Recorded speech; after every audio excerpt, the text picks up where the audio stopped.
સુરતના લિંબાયત ગોવિંદનગર ખાતે આવેલા મંદિરની જગ્યાનો વિવાદ હવે પોલીસ કમિશનર સુધી પહોંચ્યો છે, જ્યાં કેટલાક લોકો દ્વારા ખોટા કાગળો બનાવીને જમીન પચાવી પાડવાનો આક્ષેપ મંદિર ટ્રસ્ટ દ્વારા કરવામાં આવ્યો છે।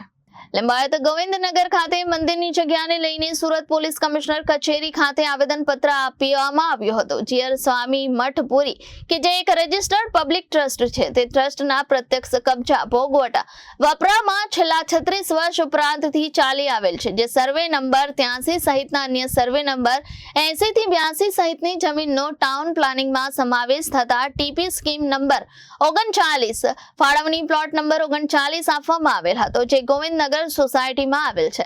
આ જમીનની કિંમત કરોડોમાં છે, જેથી કેટલાક ઇસમો દ્વારા આ જગ્યા ખાલી કરવા માટે સતત દબાણ કરવામાં આવી રહ્યું છે અને ધાક ધમકી આપી રહ્યા છે, જેથી આ મંદિરના ટ્રસ્ટીઓ દ્વારા સુરત પોલીસ કમિશનરમાં આ લોકો વિરુદ્ધમાં અરજી કરવામાં આવી હતી।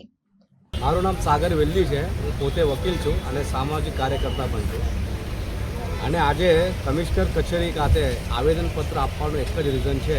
ગોવિંદનગરમાં પાછલા 36 વર્ષથી જીયર સ્વામી મઠ પુરી એક પબ્લિક રજિસ્ટર ટ્રસ્ટ છે, એ મેગા હેઠળ વેંકટેશ બાલાજીનું મંદિર વિરાજમાન હતું અને 36 વર્ષથી દરરોજ પૂજાપાઠ ચાલતું હતું, પણ એનું બોગસ પવરા પેટર્નની હોલ્ડર વિષ્ણુકુમાર દોરીવાલાએ આવીને 2020માં બોગસ દસ્તાવેજ બનાવીને મંદિરને એક જાહેર મિલકતને કબજો કરવા માંગે છે। એ કબજોને રોકવા માટે અને જવાબદાર લોકો પર કાયદેસર કાર્યવાહી કરવા માટે આજરોજ સમાજના આગેવાન અને ટ્રસ્ટના વહીવટકર્તા સાથે આવેદનપત્ર આપવામાં આવેલ છે। કેટલા લોકો આવેલા છે? દરેક સમાજના આગેવાનો છે, હિન્દુ મુસ્લિમ તમામ આગેવાનો અહીંયા ઉપસ્થિત થઈને જે રીતે મંદિર સાથે ખોટું થઈ રહ્યું છે એને વિરોધ કરવા માટે અને કાયદેસર પગલાં લેવા માટે વિનંતી કરવા માટે આજરોજ બધા ભેગા થયેલા છે। जी सर, आपका नाम? मेरा नाम रामू भाई वेंकटाद्री चिट्याला है। मैं पेशे से सॉफ्टवेयर इंजीनियर हूँ, तेलुगु समाज का आगेवान हूँ और सामाजिक आगेवानों के साथ, सर्व समाज के आगेवानों के साथ आज पुलिस कमिश्नर को आवेदन करने आया हूँ। गोविंदनगर सोसाइटी लिंबायत जोन के विस्तार में आता है, सूरत शहर उधना लगता है, पुराना उधना गांव। उसमें एक ज़मीन है जो जीयर स्वामी ट्रस्ट की ज़मीन है और जीयर स्वामी ट्रस्ट की ज़मीन है, ये मैं नहीं कह रहा हूँ, ये कोर्ट का ऑर्डर है। ये ऑर्डर की कॉपी भी मैं आपको बता रहा हूँ।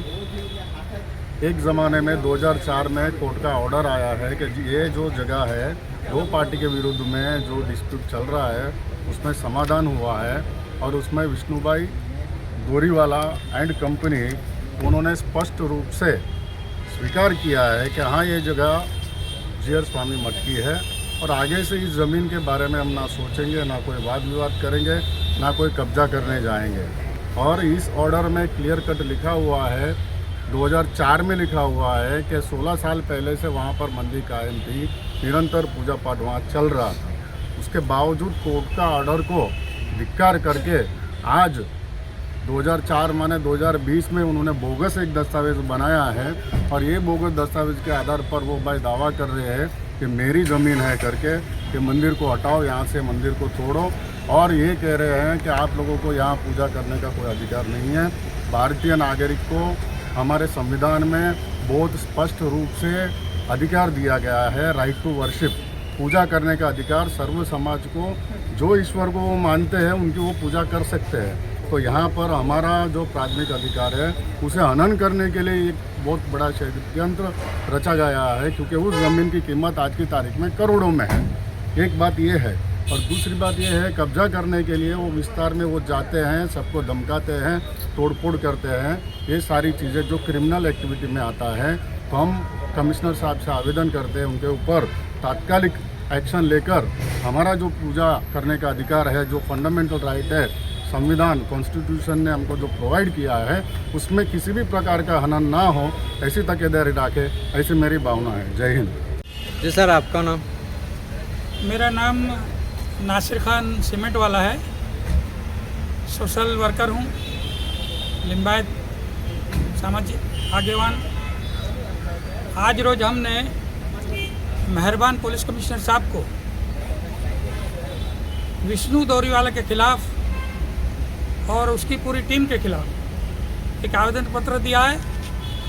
तेलुगु समाज, मुस्लिम समाज, सभी समाज के आगेवानों को मिला जुला कर हमारी सीपी साहब से यह शिकायत है कि विष्णु कुमार दोरीवाला जो है प्रशांत कॉरपोरेशन के अपने आप को भागीदार बताते हैं, लेकिन वो बोगस पावरदार हैं और उन्होंने बोगस दस्तावेज बना के लोगों के साथ छेतरपिंडी की है, गरीबों के साथ धोखा किया है।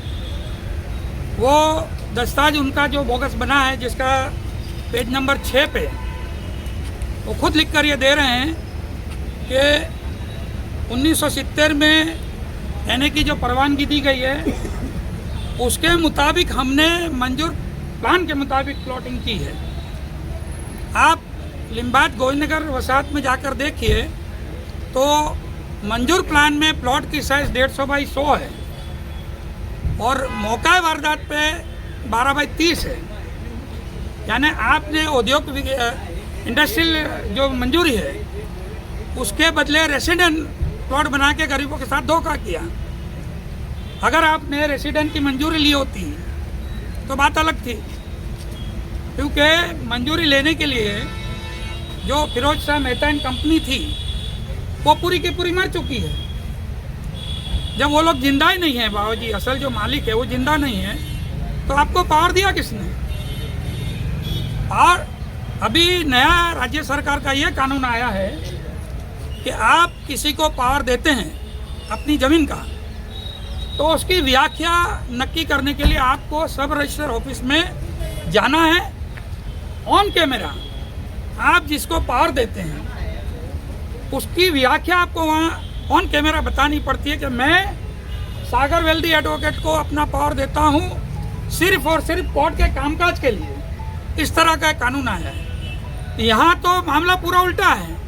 फिरोज शाह मेहता एंड कंपनी के तमाम मेंबर मर चुके हैं, तो फिर पावर देने वाला तो जिंदा ही नहीं है, तो आप मालिक बने कैसे? और आज हालात ये हैं कि किसी भी तरह की जगह हो, वहाँ पर उनके जो आदमी हैं वो जाकर विष्णु कुमार दोरीवाले को बोलते हैं, वो उसको प्लॉट की साइज बनाकर दस्तावेज बना देते हैं। वो सही है गलत है, ज़मीन उनकी है नहीं है, किसकी है, उससे उनको कोई मतलब नहीं। एक तरफ आप दस्तावेज में ये कहते हैं कि एनए के प्लान के मुताबिक हमने प्लॉटिंग बेचा, और आप ये भी कहते हैं कि एनए के मुताबिक सीओपी का उस ज़माने में 1970 में कानून नहीं था। लेकिन मैं ये कहता हूँ कि एनए के हुक्म के अंदर जिला विकास अधिकारी AIS ऑफिसर ने स्पष्ट आदेश लिखा है कि 54,000 चौरस मीटर वार आपको जमीन से लेकर आसमान तक ताक़यामत, मतलब जब तक धरती रहे तब तक आपको खुली रखनी है। वो जमीन कहाँ है? अगर आप एनए के मुताबिक बात करते हैं तो वो जमीन तो है नहीं। आज हालात उल्टा है, हर जगह आप बेचने निकले हैं, चाहे रेलवे की हो चाहे किसी और जगह की हो। अब इनकी दानत बिगड़ी है मंदिर पे। अब मुद्दा आता है मंदिर का। आज मंदिर 36 साल पहले वहाँ था। उस जमाने में 36 साल पहले मंदिर का जो विकास एरिया है वो विकसित नहीं था, अविकसित था। आज वो एरिया मंदिर वाला इतना विकसित हो चुका है कि वहाँ पर एक प्लॉट की कीमत करोड़ों रुपए की है। कहने का मतलब यह है कि विष्णु कुमार दोरीवाला एंड कंपनी, उनके बच्चे या उनके भतीजे जो हो, हमारी मांग ये है कि तपास इसकी की जाए और जो भी इसके जिम्मेदार लोग हैं उनके खिलाफ कड़क में कड़क एक्शन ली जाए और उनको जेल के अंदर डाला जाए। मंदिर की ज़मीन के साथ धोखा करने वाले को माफ़ किया नहीं जा सकता। मैं एक मुस्लिम आगेवान हूँ, लेकिन मैं यह दावे के साथ कहता हूँ, मंदिर हो, मस्जिद हो, चर्च हो, जो भी हो, धर्म की आस्था से कोई भी शख्स खिलवाड़ कर नहीं सकता। वो ज़ाहिर जनता का गुनहगार है, भगवान का गुनहगार है, अल्लाह का गुनहगार है, ईसाई का गुनहगार है। तो मैं मेहरबान कमिश्नर साहब से आपकी चैनल के माध्यम से ये गुजारिश करता हूँ कि जो भी कार्रवाई करें निष्पक्ष होकर करें, किसी की भी सहशर्म ना रखें। जो गुनहगार है उसको सज़ा मिलनी चाहिए, जिसने गुनाह किया है वो सज़ा का हकदार है, वो माफ़ी के लायक नहीं है। यही बात कहने के लिए हम आवेदन पत्र देने आए। Reporter Sameer Sayed, Janadesh news, Surat.